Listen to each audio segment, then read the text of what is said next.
waaw combat sok Mbine Diab Thiadiaye Mburok Ndambe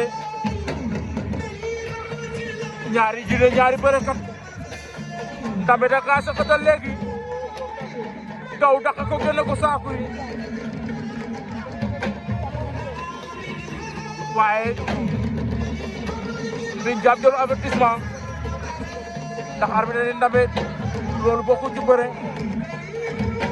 woowaat na leen noonu ñu taxaw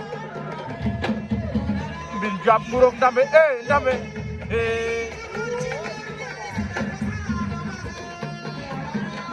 ñaari xale yi bërekat la ñooy ndaanaan la ñu ku la ci gën a soog ci ñoom ñaar nga ne kii na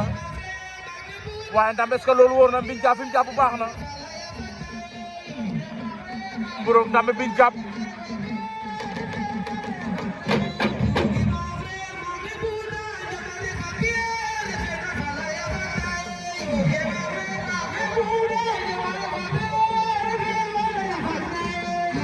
Kodi Ndambe am nga client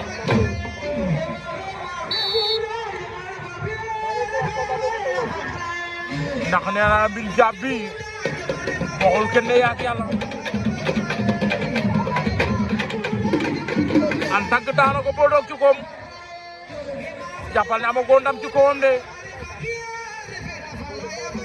Mburok Ndambe Mbine Diab Ndambe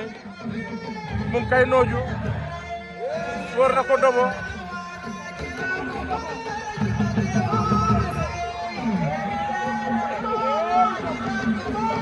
Mburok Ndambe Mbine Diab waaw